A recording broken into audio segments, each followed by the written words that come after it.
Hello everyone, welcome to Chetan Bharat Learning and welcome to the weekly session of Social Issues Current Affairs, जिसमें आज हम लोग discuss करेंगे the current affairs regarding the social issues from 23rd of October to 29th of October. तो जितनी भी चीज़ें news में रही हैं रिगार्डिंग द सोशल इश्यूज़, चाहे वो टॉपिक आपका प्रीलिम्स पर्सपेक्टिव से इंपॉर्टेंट हो, चाहे मेंस पर्सपेक्टिव से इंपॉर्टेंट हो, कैसे क्वेश्चन पूछा जा सकता है इन टॉपिक्स में से, चाहे आप इनको अपनी स्टेटमेंट्स को जस्टिफाई करने के लिए इनको एज एन एविडेंस इनको यूज़ कर सके, तो जितनी भी चीज़ें होंगी वो हम देखेंगे विद द टॉपिक्स। तो आज देख लेते हैं हम लोग कौन कौन से टॉपिक्स डिस्कस करेंगे। The topics to be covered are first, global threat assessment report 2021। ये रिसेंटली अभी रिपोर्ट रिलीज की गई है by the we protect alliance, एक ऑर्गेनाइजेशन है उसके द्वारा।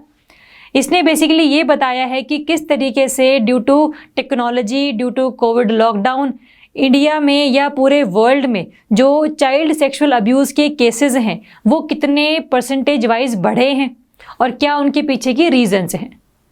तो हम लोग देखेंगे अगर अपने पेपर के पॉइंट ऑफ व्यू से कि इंडिया में जो चाइल्ड सेक्सुअल अब्यूज़ है उसके क्या रीजंस हैं एंड अदर फैक्ट्स उसके रिगार्डिंग क्या क्या चीज़ें हैं वो हम देखेंगे। And next would be the launching of Saksham centres. NRLM, national rural livelihood mission के अंडर जो गवर्नमेंट है वो सक्षम सेंटर्स को इस्टेब्लिश करती है, जो कि ये बेसिकली रूरल एरियाज़ में रहने वाले लोगों को फाइनेंशियल लिटरेसी प्रोवाइड करते हैं। ये बताते हैं कि किस तरीके से आप इंश्योरेंस अपना ले सकते हैं, किस तरीके से आप लोन ले सकते हैं, जो पूरे प्रोसीजर्स हैं बेसिकली वो सारे बताए जाते हैं लोगों को, ताकि इनके पास, जिन लोगों के पास इतनी अवेयरनेस नहीं अवेलेबल है कि किस तरीके से चीज़ें करनी हैं, वहाँ पर ये लोग सेंटर्स में जाकर चीज़ें पूछ सकते हैं और ये सेंटर्स उनको बेसिकली ट्रेनिंग और स्किल्स भी प्रोवाइड करते हैं। कुछ प्रोग्राम्स चलाते हैं जो कि 8 महीने का, 6 महीने का, 3 महीने का, इस तरीके से होता है। ठीक है, तो हम लोग ये 2 टॉपिक्स करेंगे। फर्स्ट शुरुआत करेंगे हम लोग पहले टॉपिक के साथ में, the global threat assessment report. देखो, अगर हम प्री की बात करें तो जो सबसे पहला क्वेश्चन बनता है इसमें सीधा स्टेटमेंट आएगी, the global threat assessment report was released by which organisation. तो सबसे पहला क्वेश्चन यही, सबसे पहला आंसर भी हम लोग यही देखेंगे, it is released by the we protect global alliance. We protect global alliance, अब ये बेसिकली है क्या? ये एक ऐसा मूवमेंट है जिसमें मोर देन 200 गवर्नमेंट्स, 200 देश basically, private sector companies and civil society organisation are working together to prevent the sexual exploitation and abuse online. कि जो टेक्नोलॉजी है ना, जो इंटरनेट है, उसकी वजह से कितने सारे जो केसेस हैं सेक्सुअल अब्यूज़ के, एक्सप्लॉयटेशन के, वो बढ़े हैं। उनके रीजंस पता करना, साथ में उनको हम कैसे प्रिवेंट कर सकते हैं, ये सब भी रिसर्च करने के जो एक पैरामीटर्स हैं ये लोग यूज़ करते हैं। तो अगर पेपर में आ जाए कि we protect global alliance is international organisation associated with the United Nations, है ना, तो इस तरीके से क्वेश्चन स्टेटमेंट में आ सकता है। तो वो स्टेटमेंट आपकी गलत होगी, बिकॉज यहाँ पर आपके private player, government organisation, civil society के लोग सारे ही इसके मेंबर्स हैं। तो हमने देख लिया कि रिपोर्ट कौन रिलीज करता है और साथ में ये जो रिलीज करता है उसके क्या बेसिक स्पेसिफिकेशंस हैं। अब ये जो पर्टिकुलर रिपोर्ट है वो है आपकी sexual exploitation but of children. ठीक है, and this report outlines that the scale and the scope of child sexual exploitation and abuse online and overview of the global response to the issue. ठीक है, reasons क्या है वो हम लोग देखेंगे, बट ग्लोबली इस चीज़ को टैकल करने के लिए क्या चीज़ें की गई हैं वो भी इस रिपोर्ट में बताया गया है।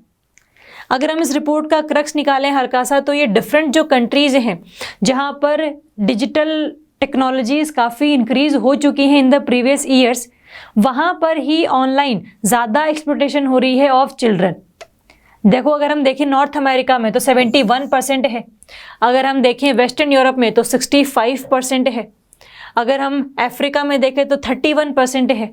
तो जितना ज़्यादा एरिया डेवलप्ड है वहाँ पर उतना ऑनलाइन अवेलेबिलिटी है चीज़ों की, और उतना ही वहाँ पर एक्सप्लॉयटेशन और सेक्सुअल अब्यूज़ भी है चिल्ड्रन का।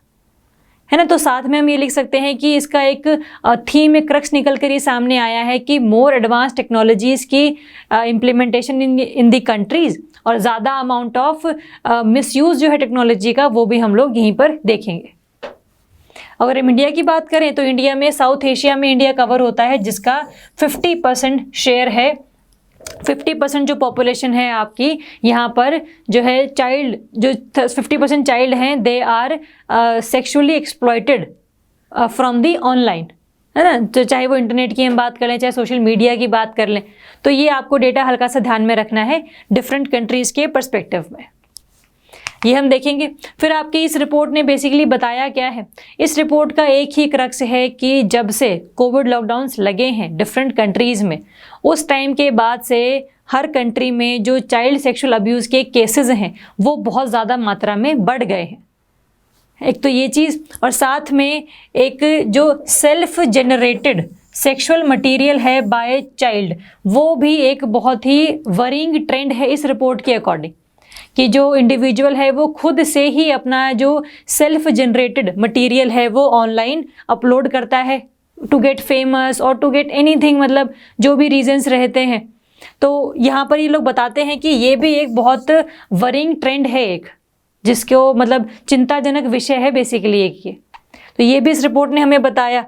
हमें इसने ये भी बताया कि जो आपके डिफरेंट LGBT कम्युनिटी के लोग हैं, लेस्बियन, गे, बाइसेक्सुअल, ट्रांसजेंडर, क्वेयर्स, तो जितने भी ये लोग हैं, डिसेबल्ड हैं, ये ज़्यादा वल्नरेबल हैं ऑनलाइन अब्यूज़ के as compare to the normal children, है ना। तो जितना ज़्यादा वल्नरेबिलिटी किसी ग्रुप की बढ़ती है, they are already vulnerable, and इस रिपोर्ट के अकॉर्डिंग इनकी वल्नरेबिलिटी सेक्सुअल अब्यूज़ के केस में भी बढ़ जाएगी, because they do not have their bargaining power, they do not have that much of awareness as well, है ना। तो ये सारी जो चीज़ें हैं, ये जो हाइलाइट्स हैं, ये इस रिपोर्ट ने हमें बताई। और कोविड-19 जो है उसने एक तरीके से बहुत ज़्यादा मात्रा में चीज़ों को ओपन करके रख दिया, है ना, और ज़्यादा जो सेक्सुअल अब्यूज़ है, एक्सप्लॉयटेशन है, उसको हम लोगों ने एक्सपीरियंस किया। तो ये रिपोर्ट की हाइलाइट्स हैं फ्रॉम द ग्लोबल पर्सपेक्टिव।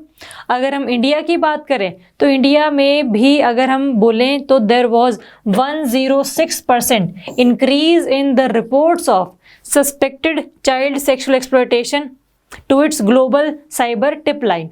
ये जो आपकी ऑर्गेनाइजेशन है वी प्रोटेक्ट अलायंस, उसकी एक साइबर हेल्पलाइन है, ग्लोबल हेल्पलाइन है, साइबर टिप लाइन। वहाँ पर अगर हम देखें कि जो रिपोर्ट्स के केसेस हैं कि ये केसेस हमारे साथ हुए हैं, जो कंप्लेंट्स हैं बेसिकली, इसमें 106% का इंक्रीज़ हम लोगों को देखने को मिला है। तो ये भी एक वरिंग ट्रेंड है, ये भी एक चिंताजनक विषय है।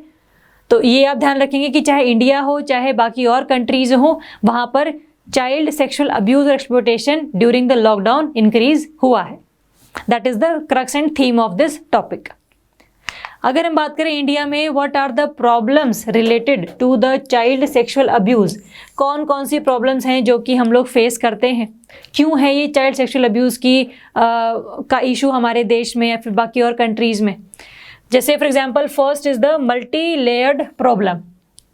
मल्टी लेयर्ड प्रॉब्लम का बेसिकली मतलब है कि इसके जो इफ़ेक्ट हैं बच्चे पर, चाहे वो मेंटल हेल्थ हो, चाहे वो फिज़िकल हेल्थ हो, चाहे उसका बिहेवियरल एस्पेक्ट्स हो, हर तरीके से जो बच्चा है वो इम्पैक्टेड होता है। तो ये मल्टी लेयर्ड प्रॉब्लम है जहाँ पर सिर्फ बच्चे की फिज़िकल हेल्थ नहीं बल्कि मेंटल हेल्थ, बिहेवियरल चेंजेस और डिफरेंट काइंड ऑफ जो एटीट्यूड है बच्चे का वो चेंज हो जाता है ना। तो ये प्रॉब्लम्स अटैच्ड हैं इसके साथ में कि अगर ऐसा इंक्रीज़ होता रहेगा तो ये सब चीज़ें भी इंक्रीज़ होंगी। Next is amplification due to digital technologies.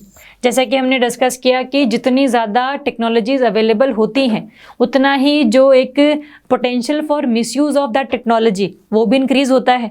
इसीलिए जो डिफरेंट डेवलप्ड कंट्रीज़ हैं जहाँ पर डिजिटल टेक्नोलॉजीज़ बहुत ज़्यादा मात्रा में प्रेजेंट हैं, वहाँ पर चाइल्ड सेक्सुअल अब्यूज़ के केस हम लोगों ने ज़्यादा देखे हैं, है ना। चाहे वो आपका new forms of child abuse like online bullying, harassment and the child pornography, है ना, ये सब जो चीज़ें हैं ये भी बहुत ज़्यादा अमाउंट्स में इमर्ज आउट होती हुई हम लोगों ने देखी हैं, है ना। तो अगर हम लोगों ने ये चीज़ें नहीं रोकी हैं because amplification of digital technologies उनको रुकने नहीं दे रहा है।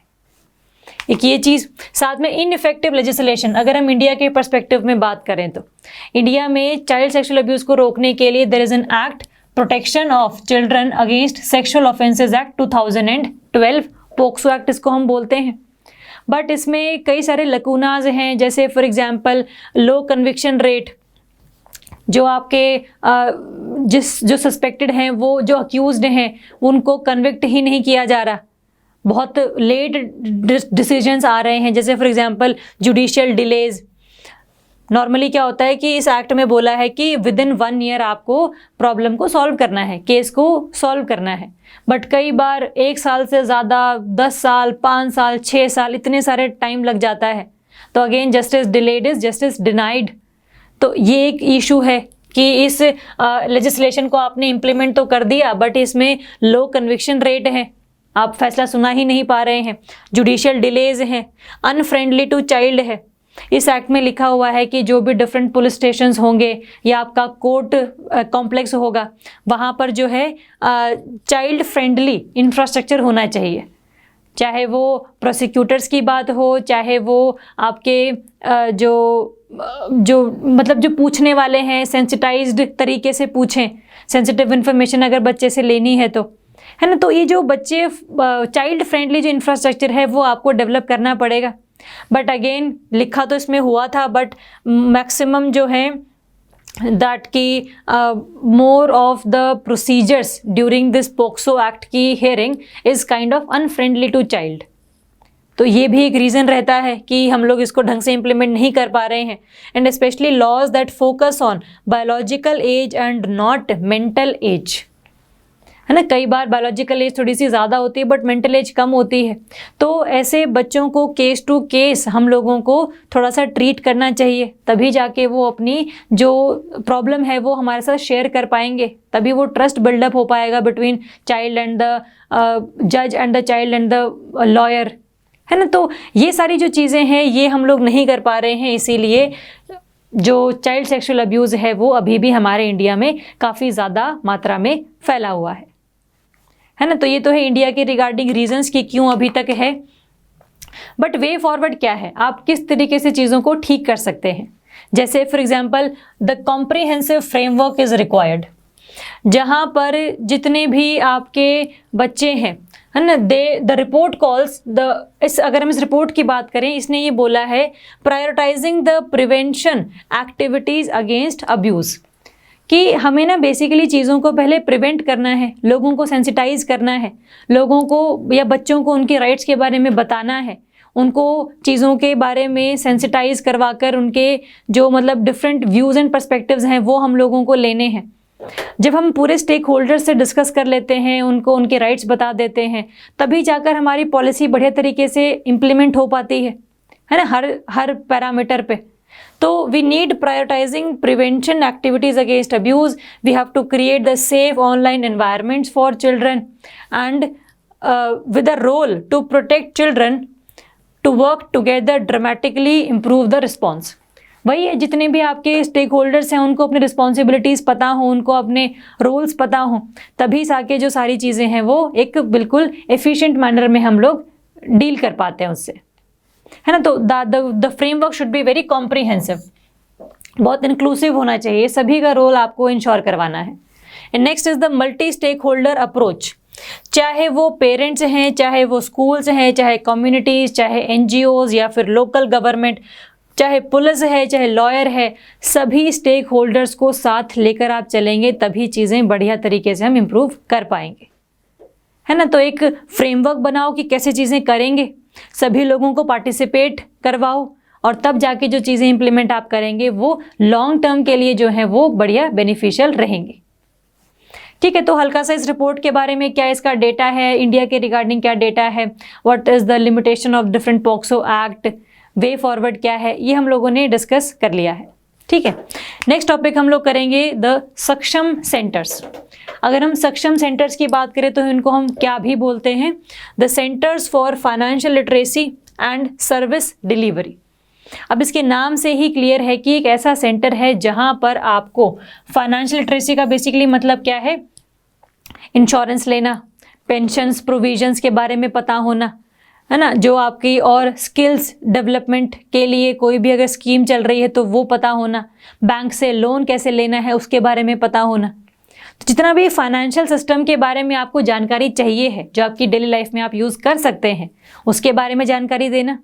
And again the service delivery, कि कोई भी अगर आपको स्किल डेवलपमेंट का कोर्स करना है तो आप यहाँ से कर सकते हैं, है ना। तो ये सारी चीज़ें हैं जो कि सक्षम सेंटर्स की खास बात है।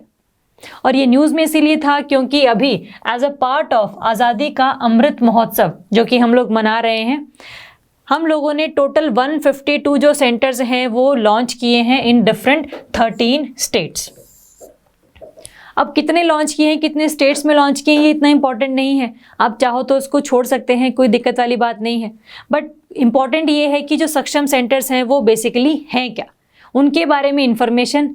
And these centres are the part of Deen Dayal Antyodaya Yojana, national rural livelihood mission NRLM of the ministry of rural development.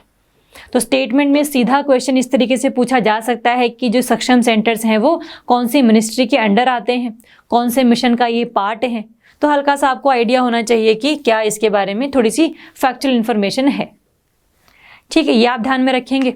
साथ में अगर हम देखें कि इनके बारे में, they would act as a one stop solution और a single window system for basic financial need of self help group households in rural areas.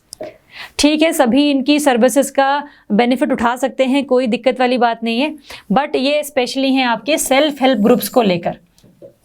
As a self help group आपको लोन कितना लेना है, कहाँ से लेना है, क्या पूरा प्रोसीजर है, अपने पूरे मटेरियल को इंश्योर करवाना है तो वो क्या कैसे करवाना है, तो और जो डिफरेंट पेंशन्स के प्रोविजंस हैं उनको कैसे इम्प्लीमेंट करना है ना। तो ये सारी जो सारी फाइनेंशियल डिलीवरीज की पैरामीटर्स हैं ये इस सेंटर्स के थ्रू इन लोगों को प्रोवाइड की जाती है इन द रूरल एरियाज।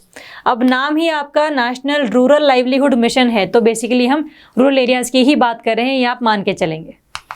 ठीक है, तो हल्का से इसके बारे में पता हो। ऑब्जेक्टिव यही है कि सेविंग्स, क्रेडिट, इंश्योरेंस, पेंशन्स, इनके बारे में बताएं आप to the SHG members and the other rural poor population.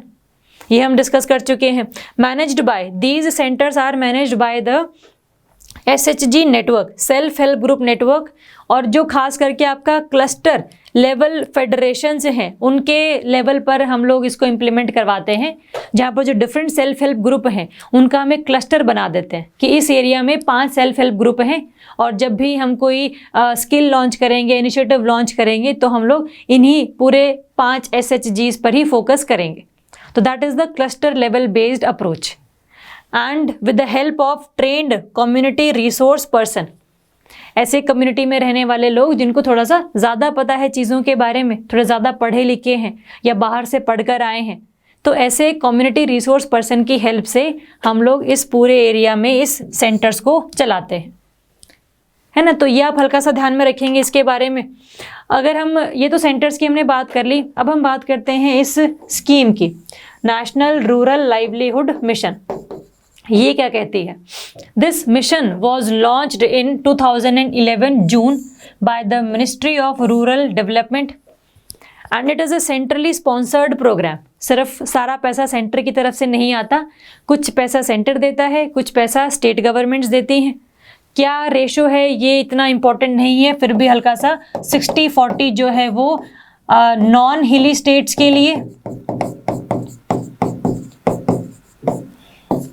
90-10 for the hilly states, चाहे वो हिमालयन स्टेट्स हों चाहे नॉर्थ ईस्टर्न स्टेट्स हों, एंड 100% फॉर द यूटीज, है ना। तो ये हल्का सा ध्यान रख लेंगे कि it is a centrally sponsored scheme और जो एम था इसका यही था कि डिफरेंट रूरल एरियाज़ में ना आप सेल्फ हेल्प ग्रुप बनाओ। पहले तो जितने भी रूरल एरियाज़ में रहने वाले लोग हैं अपना एक ग्रुप बनाएं जो कि बिजनेस को शुरू करें, एक एंटरप्राइज को शुरू करें, ताकि वो भी लोगों को, अपने साथ में जो लोग रहते हैं उनको जॉब्स प्रोवाइड कर सके, है ना। तो ये सब सेल्फ हेल्प ग्रुप कैसे आएगा, बिजनेस कैसे शुरू करना है, उसके लिए लोन कैसे लेना है, ये सारी जो चीज़ें हैं वो हम आपको इन सेंटर्स के थ्रू प्रोवाइड करेंगे। और जब आप बेसिकली इन सेंटर्स को यूज़ करके अपना एक ग्रुप चलाते हैं, अपनी इकोनॉमी को डाइवर्सिफाई करते हैं, इनकम को डाइवर्सिफाई करते हैं, तो एक जो रूरल पॉवर्टी है वो कहीं ना कहीं ख़त्म होनी शुरू हो जाती है। तो हमारा एम ही ये है कि to eliminate the rural poverty through the promotion of multiple livelihoods and improved access to financial services for the rural poor household across the country. ये बेसिकली पूरा आपका इस मिशन का क्रक्स है ना, जो हम लोगों ने डिस्कस किया वो आप थीम के तरीके से याद रखेंगे।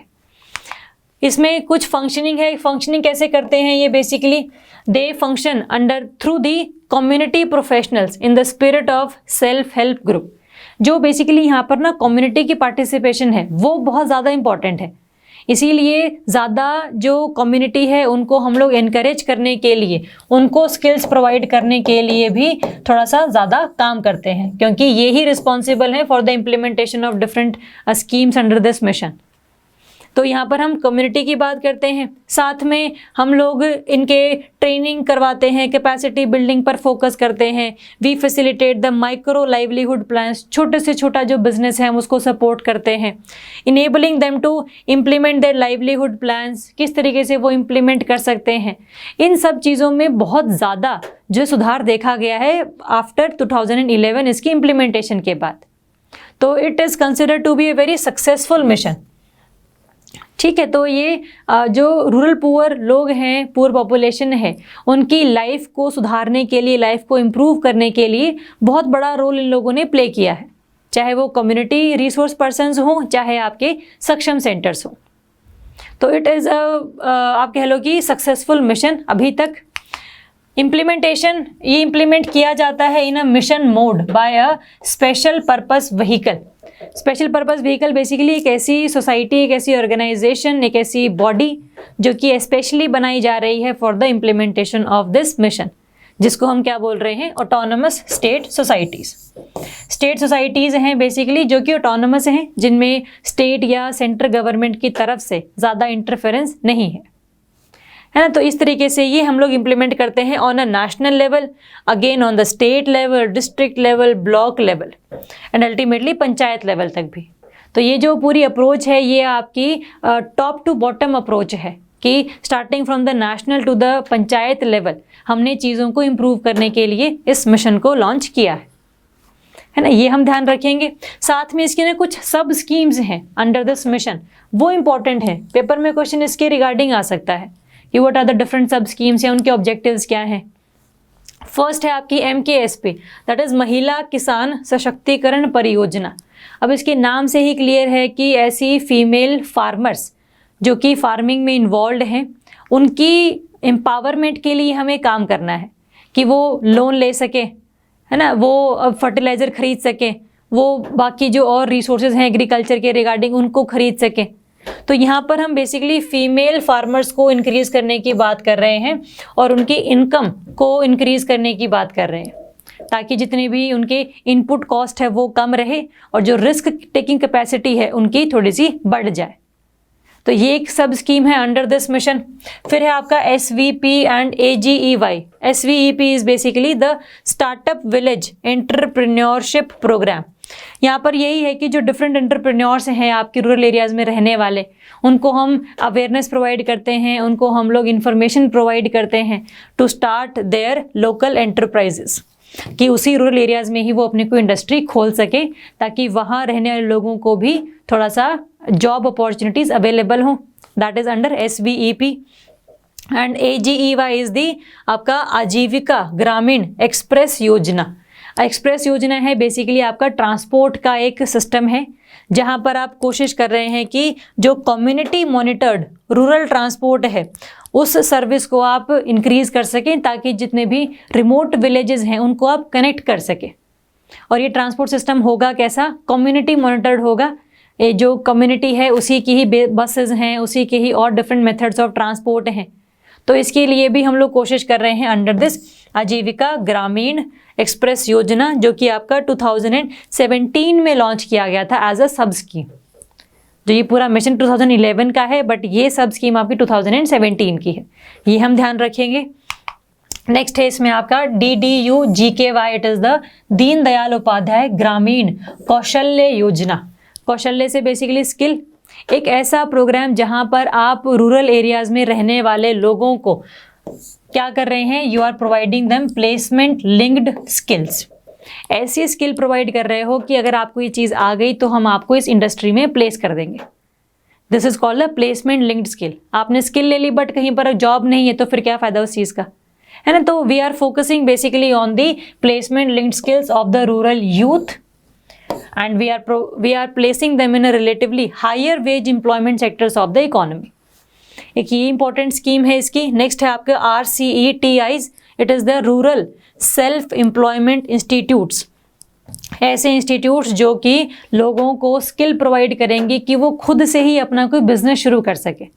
यहाँ पर तो स्किल आपको दी है ना इंडस्ट्रीज़ में काम करने के लिए, यहाँ पर आपको स्किल दी जा रही है to have the self employment, खुद का कोई बिजनेस शुरू करने के लिए, है ना। तो ये आपकी 4 डिफरेंट सब स्कीम्स हैं जिनमें से क्वेश्चन पूछा जाता है, ये आप ध्यान रखेंगे। These are the sub scheme under NRLM mission. फिर आपका हल्का सा आउटकम्स कि इस स्कीम को हमने इम्प्लीमेंट तो कर दिया, 2011 से है 2021 आ गया, अराउंड 10 ईयर्स हम लोगों को हो गए हैं। तो इसके आउटकम्स क्या हैं बेसिकली, जैसा कि हमने पहले भी देखा कि it is considered to be a very successful mission. तो अगर हम बात करें कि 10 सालों के बाद हम लोगों ने क्या किया है, इंडिया बन चुका है, India has the largest network of women self help group across the world. पूरे वर्ल्ड में इंडिया में सबसे ज़्यादा जो सेल्फ हेल्प ग्रुप हैं विमेन डोमिनेटेड या विमेन लेडेड, वो सारे जो विमेन लेड बेसिकली वो क्या है आपके पूरे इंडिया में हैं, पूरे वर्ल्ड के मुकाबले, है ना। तो ये एक इम्पॉर्टेंट इनिशिएटिव है जहाँ पर जो फीमेल्स हैं रूरल एरियाज में रहने वाली वो ज़्यादातर अपने लिए चीज़ों को कर रही हैं, है ना। अपने जो इंटरप्राइजेज हैं वो खोल रही हैं, अपना नया बिजनेस शुरू कर रही हैं। तो that is a kind of good initiative and it has also achieved success in improving the last mile delivery of credit services. जो लोन है, लोन सर्विसेज जो हैं SHGs को प्रोवाइड करने के लिए ये जो मिशन है ये बहुत सक्सेसफुली हम लोगों ने इम्प्लीमेंट किया है। अब जो डिफरेंट SHGs हैं अगर उनको लोन चाहिए है तो उनके लिए बहुत ज़्यादा उनको स्ट्रगल नहीं करना पड़ता। तो it is a kind of good thing for us and it has also enabled rural families to negotiate for greater access of essential services such as education and healthcare। जब आपकी इनकम बढ़ती है तो ultimately आपका educational level बढ़ता है, आपकी educational opportunities बढ़ती हैं, आपका जो स्टैंडर्ड ऑफ लिविंग है वो इम्प्रूव होता है। तो इसीलिए हम कहीं ना कहीं कोशिश कर पाए हैं, कामयाब हो पाए हैं in improving the standard of living, in reducing the rural poverty, है ना। तो हल्का सा अगर आपको लिखना आ जाए कि क्रिटिकली एनालाइज दी दीन Dayal Antyodaya Yojana national rural livelihood mission, तो आप हल्का सा उसमें उसकी स्कीम्स लिखेंगे, साथ में उसके कुछ बेनिफिट्स लिखेंगे और साथ में हल्का सा बताएंगे कि ये जो पेस है अभी इतनी ज़्यादा नहीं हम लोगों ने गेन करी है। Yes we are successful implementing this but we need a faster pace as well, है ना। साथ में आप कुछ वे फॉरवर्ड दे सकते हैं कि जो डिफरेंट अवेयरनेस कैंपेन्स हैं उनको आप एग्रेसिवली चलाएं, जो और कम्युनिटी पार्टिसिपेशन है, जो रिमोट एरियाज़ में रहने वाले लोग हैं उनको भी इसके बारे में बताएं। तो इस तरीके से आप इस क्वेश्चन को अटेम्प्ट कर सकते हैं। तो यही बेसिकली 2 टॉपिक्स हम लोगों ने आज करने थे in the social issues class. अगर आपको कोई भी डाउट है इस क्लास के रिगार्डिंग, सेशन के रिगार्डिंग, तो you can comment, you can call us, you can message us. तो बाद में मिलेंगे अगले हफ्ते with the another current affairs. Thank you so much and all the best.